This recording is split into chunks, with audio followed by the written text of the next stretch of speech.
ඒ සියලු දෙනාම සූදානම් වෙන්න අද උදෑසන උතුම් සත්හාරේ අපි ආරම්භ කරමු හොඳ සමාධි භාවනාවකින්.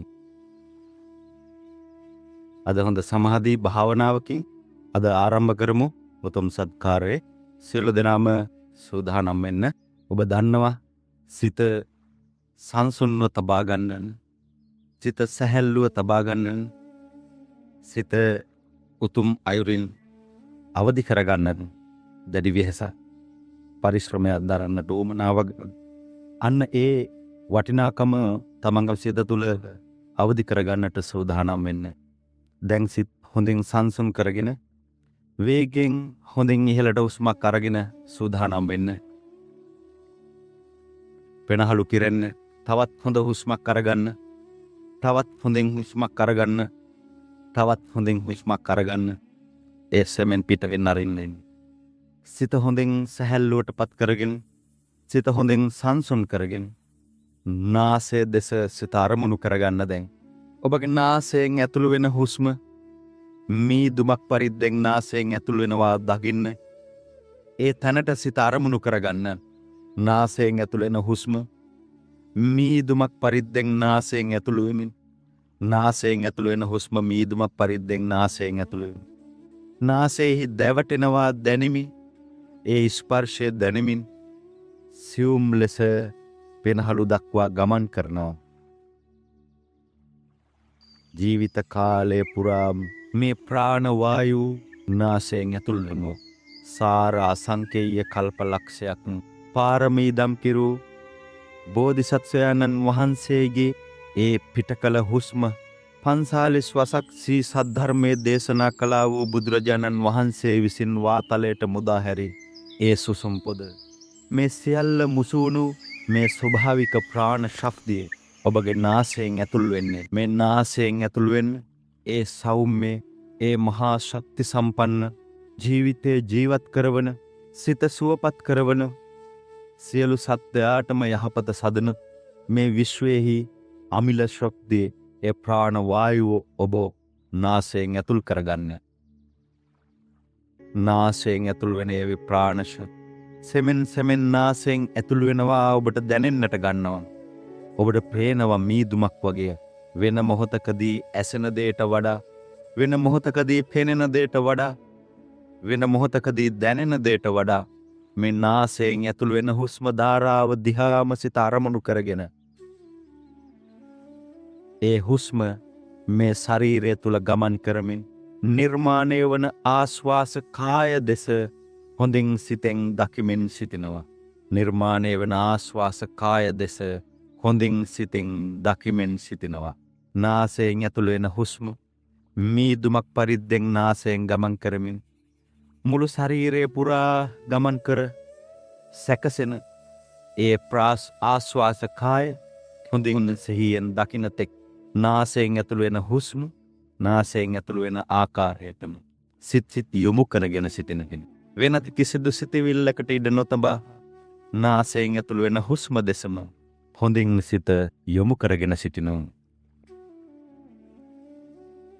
ඒ නිසා හොඳින් මතක තියාගන්න, මෙන්න මේ මනුස්ස සිත, මේ සිතෙහි ක්‍රියාවලිය ගැන දේශනා කරපු බුදුරජාණන් වහන්සේ ඔබ වෙනුවෙන් මහා වටිනා ධර්මයක් කියා දෙලා තිබෙනවා.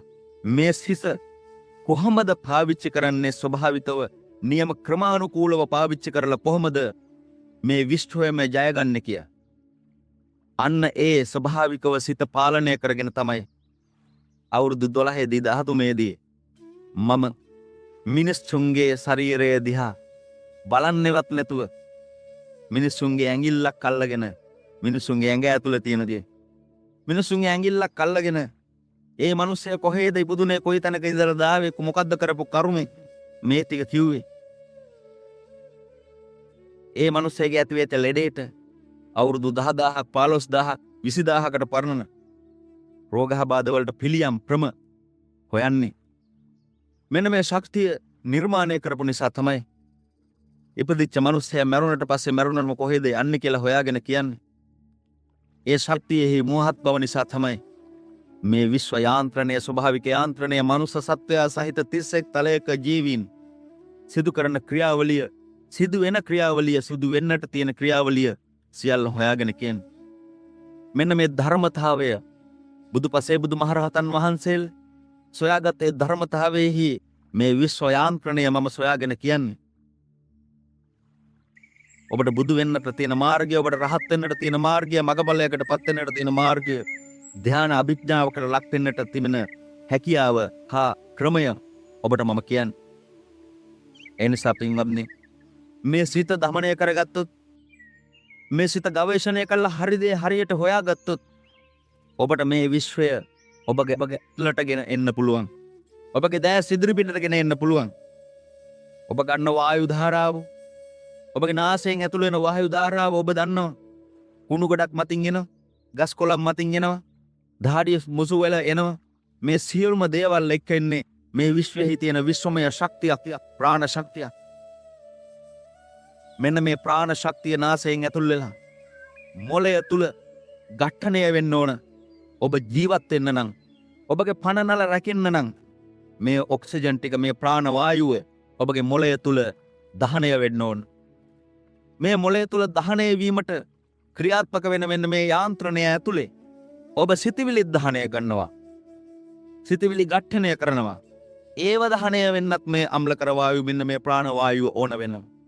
එහෙනම් සිත තුල සිතවිලි ග්‍රහණය වෙන්නට, දමනය වෙන්නට, දහනය වෙන්නට මේ ප්‍රාණ වායුව ඕන වගේම ඔබගේ මෙන්න මේ ජීවන යාන්ත්‍රණය, මෙන්න මේ තය, මොළය, හදවත අතර තියෙන සම්බන්ධීකරණය ක්‍රියාත්මක වෙන්නත් මෙන්න මේ ප්‍රාණ වායුව ඕන වෙනවා. ඒ නිසා ගන්න හුස්ම ටික ඔබට වේගයෙන් ගන්නට අවශ්‍ය වෙන්නේ ඇයි? ඔබට හූල්ලන්න අවශ්‍ය වෙන්නේ ඇයි? ඔබ බයක් බීතියක් ඇති වුණාන් පස්සේ හදවත ගහන්නේ ඇයි? මේ සියල්ලෙන් මිදුණයින් පස්සේ ඔබ හුස්ම ගන්නවාද නැද්ද කියලාවත් තේරෙන්නේ නැහැ. සෙමෙන් හිමෙන් හුස්ම ටික ගිහිල්ලා හරියන නිරෝධයට යනවා. නිරෝධයට ගියත් මේ ජීවිතය රැක ගන්න නම් මෙන්න මේ ප්‍රාණ වායුව සෙමෙන් ඇතුල් වෙන්න ඕන. හැබැයි අර වගේ ගැඹුරින් ඔබට ගන්න උවමනා වෙන්නේ. පෙනහලු කිරිලා පුපුරනකම් තත්ත්වයටපත් වෙනකම් මේක ගන්න උවමනා වෙන්නේ. හදවතත් මොළයත් එක්ක මෙන්න මේ ක්‍රියාත්මක වෙන මේ මහා ක්‍රියාදාමය, මේ විශ්වය තුල සිදුවෙන්නේ ඒ ක්‍රියාදාමයමයි.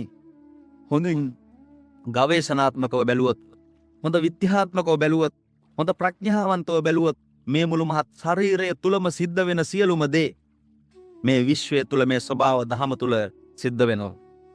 ඒ නිසා ඔබ සිතවිලි ඝට්ටණය කිරීම සඳහා ඊයේ පෙරේදා ඇති වෙච්ච දේවල්, ඔබගේ ආසාවෙන් තැම්පත් කරගත්ත දේවල්, ඉෂ්ට කර ගැනීමට, ලක් කර ගැනීමට ලක් කළ යුතු දේවල්, තැම්පත් කරගෙන ඉන්න මතකය තුල තියාගෙන ඉන්න සියලු දේවල් ඔබගේ සිත ඇතුලේ ඝට්ටණය කරනවා. මේ ඝට්ටණය කරන මොහොතක් ගානේ අපද්‍රව්‍ය ඔබගේ ශරීරයට නිකුත් වෙනවා, ලේ රුධිර ධාතුවට එකතු වෙනවා. යම් කෙනෙක්ගේ සිතවිලි ඝට්ටණය වෙන්නේ නැතුව ජීවිතේ විතරක් ජීවත් වීමට අවශ්‍ය ප්‍රාණ වායුව මොළයට යනවනම් මොළය තුලින් අපද්‍රව්‍ය නිකුත් වෙන්නේ නැහැ. ඔබ දන්නවා යමක් පිලිස්සනකට අපද්‍රව්‍යයක් විදියට එන්නේ මොනවද? කාබන්, ඔක්සයිඩ් වර්ග. මේවයි ශරීරයට උරා ගන්න බැරි ඔක්සයිඩ් වර්ග ටික, කාබන් වර්ග ටික ආපහු පිට කරනවා. ඒ හින්දා අපි කියනවා කාබන් ඩයොක්සයිඩ් පිට කරනවා කියලා. ඔබගේ මොළය තුල ඒ වගේ සිදුවිලි ඝට්ටණය කරන්නේ නැත්නම් ඔබගේ මොළය තුලින් නිකුත් වෙන්නේ මහා වටිනා සෞම්‍ය එන්සයිම. ඔබ බත් බනකොට, මේක බඩ පිරෙනකොට ඔබට සතුටුයි. මොළයෙන් ඩොපමින් එන්සයිම වෑස් වෙනවා. ඔබ කාගේ හරි අතින් අල්ලනකොට, ඒක නා ඔබට ආදරෙන් කතා කරනකොට ඔබට සතුටුයි. ඔබගේ මොළයෙන් ඩොපමින් එන්සයිම වෑස් වෙනවා. ඔබට තරහක්, ක්‍රෝධයක් ගන්නකොට අන්න ඒ වගේ ඩයපොස්පේන් වගේ, මීතේන් වගේ දේවල් මොළයෙන් වෑස් වෙනවා. මේ දේවල් හුදුරේක එකතු වෙලා ඔබ රෝගාබාධයටපත් වෙනවා. පිළිකා හැදෙනවා. අනස්සල්ලෙන් හින්න නිසා, තරහින් හින්න නිසාත් හැදෙනවා. අරසර් හැදෙනවා. බඩේ තුවාල හැදෙනවා, ගෙඩි හැදෙනවා. අපහාස කරන්න හොඳ කෙනෙකු, වටිනා කෙනෙකුට, උත්තමයෙකුට හැදෙන ලෙඩ ටික ගැන හිතා ගන්නවත් බෑ. දහ දුකක්ම විඳින්න සිද්ධ වෙනවා. මෙන්න මේ සියල්ල මොළය තුල ක්‍රියාත්මක වෙන්නේ මේ ස්වභාව දහමේ තිබෙන යාන්ත්‍රණයක් එක්ක.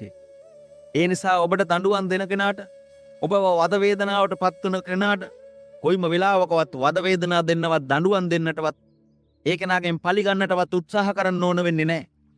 මේ ස්වභාව දහම ඒ ගැන බලා ගනීවි. ස්වභාව දහම විසින් ඔහුට දඬුවම දෙනවා. ඔබ දෙන දඬුවම වගේ නෙමෙයි. ඒ නිසා ඔබගේ සිත රිදවන්නාට, ඔබට පීඩා දෙන්නාට, ඔබව කනස්සල්ලට පත් කරවන්නාට, ඔබගේ යහපත උදුරා ගන්නාට හැම කෙනාටම මෛත්‍රී කරන්න කියලා බුදුහාමුදුරුවෝ කියන්නේ යන නේ නිසා.